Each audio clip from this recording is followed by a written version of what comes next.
या ठिकाणी उपस्थित माझ्या सर्व लाडक्या बहिणींनो आणि तितक्याच लाडक्या भावांनो, आज मला अतिशय आनंद आहे की महाराष्ट्रामध्ये ज्या नगरीला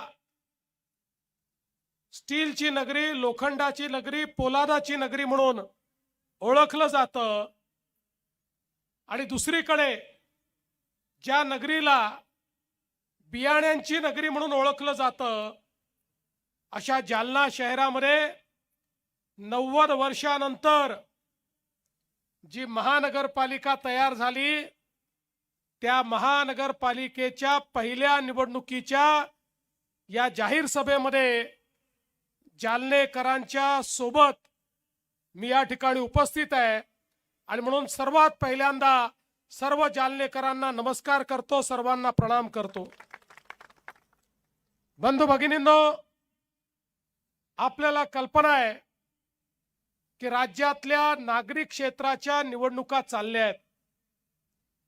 आपल्या देशामध्ये जवळजवळ 7 दशकं आपण एक संकल्पना मांडत होतो। ही संकल्पना चुकीची नव्हती, ती योग्य होती। ती संकल्पना अशी होती की भारत हा गावांमध्ये राहतो, गावाचा विकास म्हणजे देशाचा विकास। पण त्याच वेळी 7 दशकं आपल्या राज्यकर्त्यांना या गोष्टीचा विसर पडला की भारत जसा गावात राहतो तसा भारत शहरांमध्येही राहतो। अन्न, वस्त्र, निवारा, शिक्षण, आरोग्य, रोजगार याकरता गावातनं लोक शहरात येतात। शहरात येणाऱ्या गरिबांना, मध्यमवर्गीयांना सुखसोयी देणं, त्यांच्या जीवनाला सुकर करण्याकरता व्यवस्था करणं ही देखील शासनाची जबाबदारी आहे। हे जवळपास 70 वर्ष आपण विसरलो आणि त्याचा परिणाम काय झाला? 70 वर्ष लोक गावातनं शहरामध्ये आले पण त्यांची व्यवस्था झाली नाही। परिणाम असा झाला, ज्याला जिथे जागा मिळेल तिथे तो बसला। झोपडपट्ट्या तयार झाल्या, अतिक्रमण झाली, पिण्याच्या पाण्याचा प्रश्न निर्माण झाला, लोकसंख्या वाढल्यामुळे घनकचऱ्याचा प्रश्न निर्माण झाला, नाल्यांमधनं गटारी व्हायला लागली। त्या ठिकाणी आपल्या विहिरींमध्ये, आपल्या तलावांमध्ये, आपल्या नदीमध्ये हे सगळं घाण पाणी जायला लागलं। आपलं जीवन प्रदूषित व्हायला लागलं। शहरं ही मोठ्या प्रमाणात बकाल व्हायला लागली। शहरी जीवन हे कुठेतरी खराब व्हायला लागलं। एकीकडे रोजगाराची निर्मिती शहरात होत होती, पण दुसरीकडे शहरामध्ये राहणाऱ्या लोकांची अवस्था ही मात्र वाईटापेक्षा अजून वाईट होत होती।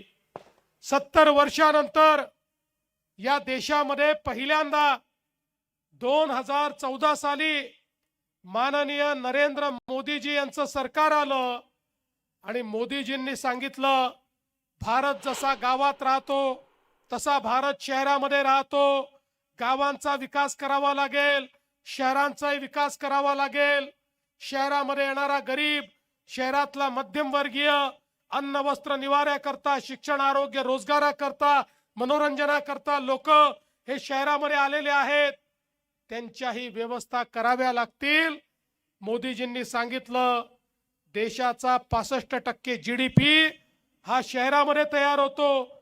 शिक्षण, आरोग्य आणि रोजगाराच्या संधी या शहरामध्ये तयार होतात आणि म्हणून आपली शहरं चांगली झाली पाहिजेत। याकरता पहिल्यांदा या देशामध्ये मोदीजी असे प्रधानमंत्री निघाले की ज्यांनी शहराकरता योजना सुरू केल्या। स्मार्ट सिटीची योजना, अमृत शहरांची योजना, स्वच्छ भारत शहर योजना, प्रधानमंत्री आवास योजना, शहर योजना, वेगवेगळ्या योजनांच्या माध्यमातून मोदीजींनी हजारो कोटी रुपये हे शहरांना देणं सुरू केलं। पहिल्यांदा तुम्ही बघा, 2014 नंतर शहरांना पैसे मिळणं सुरू झालं। रावसाहेब पाटलांनी, बबनरावजींनी, कैलास भाऊंनी या ठिकाणी ज्याचा उल्लेख केला, ते जे सगळे पैसे आज आपल्या जालना शहरात आणि या जालना जिल्ह्यात येऊ शकले, कारण पहिल्यांदा या देशामध्ये प्रधानमंत्र्यांनी सांगितलं आपली शहरं देखील चांगली झाली पाहिजे। आज तुम्ही बघा, प्रधानमंत्री आवास योजनेमध्ये मोठ्या प्रमाणात घरं आपल्या महाराष्ट्राला मिळाली, पण घरं मिळाली तरी देखील गरीबाला आम्हाला ती घरं देता आली नाही।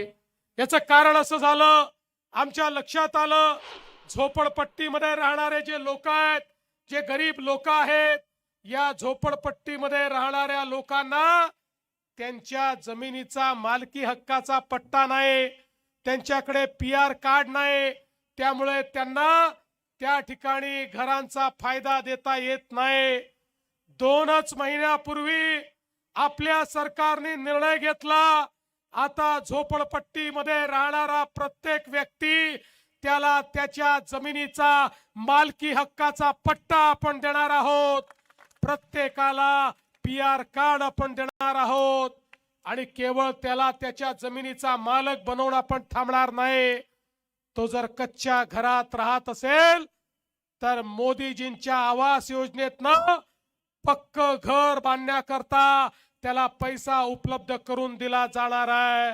आणि म्हणून मंचावरच्या नेत्यांना मी सांगतो, ही जनता तुम्हाला निवडून देणार आहे, पण पहिल्यांदा झोपडपट्टीत राहणारे आणि जे बेघर आहे त्यांचा प्रश्न हातामध्ये घ्या, त्यांना मालकी हक्काचा पट्टा द्या आणि मालकी हक्काचा पट्टा दिल्यानंतर त्यांच्याकरता जेवढ्या घरांची मागणी तुम्ही कराल तेवढी घरं राज्याचं सरकार मंजूर करेल। या जालन्यामध्ये एकही माझा परिवार हा कच्च्या घरात आणि झोपडीत राहणारा यापुढे आपल्याला पाहायचा नाही, सगळ्यांना त्यांचं पक्क घर आपल्याला द्यायचं आहे। बंधू भगिनींनो, मोदीजींनी अमृत सारखी योजना आणल्यामुळेच आज आपण पाहू शकतो जालना सारख्या शहराला पिण्याच्या पाण्याकरता किती त्या ठिकाणी त्रास सहन करावा लागला। रावसाहेबांच्या नेतृत्वात आम्ही मोर्चा देखील काढला, सातत्याने या ठिकाणी शहरांवर अन्याय होत होते, पण मागच्या काळामध्ये 125 कोटी रुपयाची पाणी पुरवठा योजना ही आपण त्या ठिकाणी मंजूर केली। 474 किलोमीटरचं पाईपलाईनचं काम हे आपण पूर्ण केलं। 9 पैकी 8 जलकुंभ झाले। 75 कोटी रुपयाची कामं अजून 3 महिन्यामध्ये या ठिकाणी पूर्ण होतील। आणि मी तुम्हाला सांगतो, येत्या काळामध्ये जालना शहराचा पिण्याचा पाण्याचा प्रश्न हा पूर्णपणे त्या ठिकाणी आम्ही संपवू। आमचं स्वप्न आहे जालना शहरामध्ये ज्या वेळी नळ उघडेल त्या वेळी प्रत्येकाच्या घरी शुद्ध पिण्याचं पाणी आलं पाहिजे, हा आमचा प्रयत्न या ठिकाणी आहे। आणि म्हणून मोठ्या प्रमाणात पिण्याच्या पाण्याची योजना असेल आणि मग ही योजना कशी पुढे चालवायची असा प्रश्न होता। इतकी मोठी योजना, त्याचं विजेचं बिलच इतकं मोठं होतं की ते बिल आपल्या या महानगरपालिकेने कसं भरायचं असा प्रश्न होता।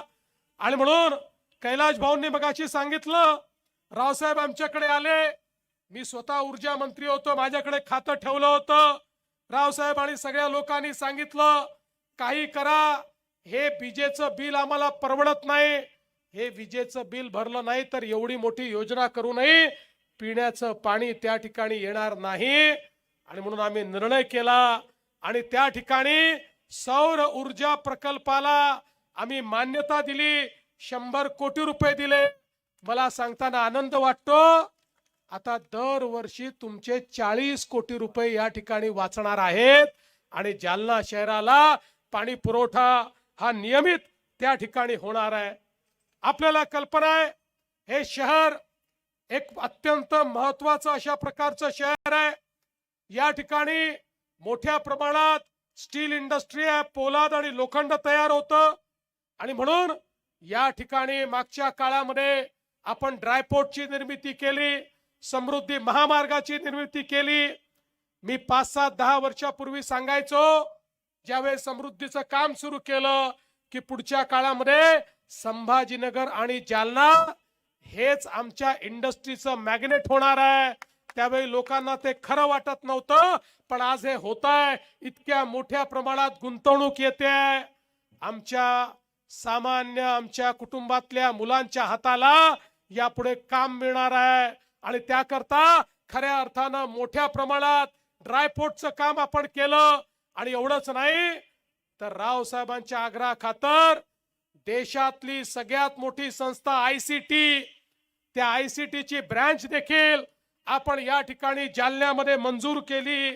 100 कोटी रुपयाचा रिंग रोड असेल, अंतर्गत रस्त्यांकरता कॉन्क्रीट रस्त्यांकरता पैसे असतील, रेल्वेच्या विकासाकरता रेल्वे स्थानकाला 175 कोटी रुपये असेल, जालन्याचं मेडिकल कॉलेज असेल, या ठिकाणी वेगवेगळ्या प्रकारचे रस्ते जे रावसाहेबांनी सांगितले ते सगळे रस्ते असतील, रस्त्यांचं चौपदरीकरण असेल, कॉन्क्रिटीकरण असेल, जालना खामगाव रेल्वे मार्ग असेल, वेगवेगळ्या कामांचा हिशोब जर लावला तर मोठ्या प्रमाणात बबनरावजींनी सांगितलं या ठिकाणी कामं आपण केलेली आहेत।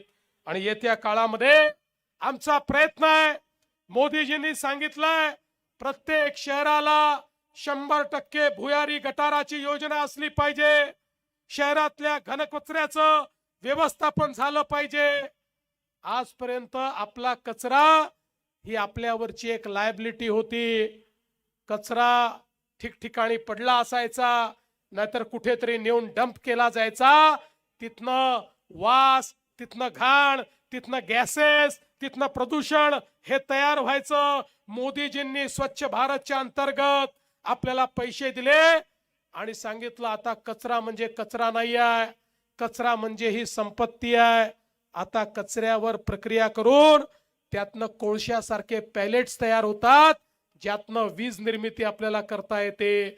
आता कचऱ्यापासून खतांची निर्मिती आपण करतो, आता कचऱ्यापासून विद्युत निर्मिती आपण करतो। त्यामुळे प्रत्येक शहरातला कचरा हा 100% उचलला गेला पाहिजे आणि तो डंप न करता त्याच्यावर प्रक्रिया झाली पाहिजे। या जालना शहरामध्येही अशाच पद्धतीनं कचऱ्यावर प्रक्रिया करून जालना शहराला कचरा मुक्त करण्याचं काम हे पुढच्या काळामध्ये आपल्याला करायचं आहे। एक स्वच्छ शहर म्हणून या ठिकाणी आपल्याला व्यवस्था उभी करायची आहे आणि त्या माध्यमातून मोठ्या प्रमाणात या ठिकाणी आपल्याला काम करायचं आहे। खरं म्हणजे आता या ठिकाणी भारतीय जनता पक्षाची तर शक्ती होतीच, पण आपले कैलास भाऊ देखील आपल्या सोबत आले। कैलास भाऊंना देखील खूप चांगला नगरपालिका चालवण्याचा अनुभव आहे, पण त्या काळामध्ये सरकार त्यांना पाहिजे त्या प्रमाणात त्यांचेही लोक त्यांना कधी साथ देत नव्हते। पण आता चिंता नाहीये, भारतीय जनता पक्षासारख्या मजबूत पक्षामध्ये तुम्ही आले आहे। कैलास भाऊ, हा पक्ष हा पाठीमागे उभा राहणारा पक्ष आहे, हे सरकार शहर बदलणारं सरकार आहे, त्यामुळे आता चिंता करण्याची आवश्यकता नाही आहे। या ठिकाणी कैलास भाऊ असतील, भास्करराव असतील आणि आमची सगळे नेते मंडळी असतील, या सगळ्यांच्या नेतृत्वामध्ये आता आपल्या या जालना शहरामध्ये भारतीय जनता पक्षाचा झेंडा आपल्याला लावायचा आहे।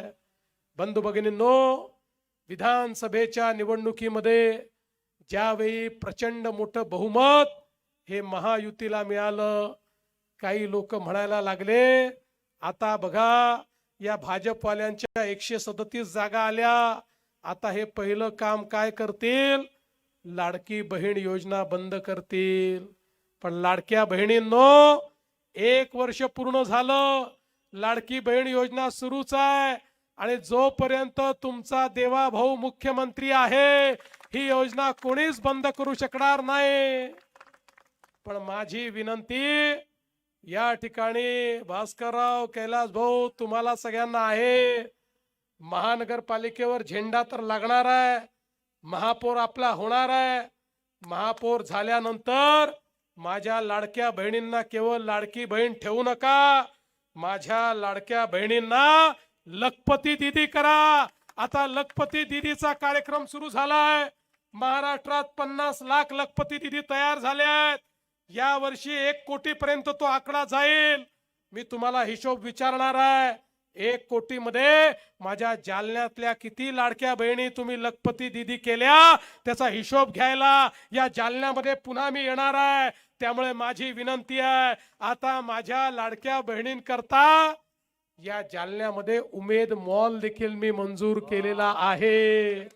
उमेद मॉलच्या माध्यमातून आतापर्यंत मोठ्या मोठ्या धन्ना सेटांचे मॉल होते, आता माझ्या बचत गटांचा मॉल असणार आहे. माझ्या बचत गटांच्या आमच्या भगिनी त्या ठिकाणी आपला माल ठेवतील आणि चांगले चांगले लोक गाड्यांनी त्या ठिकाणी येतील आणि त्या मॉल मध्ये जाऊन माझ्या भगिनींचा माल घेतील. अशा प्रकारचा उमेद मॉल देखील या जालन्यामध्ये आपण तयार केलेला आहे.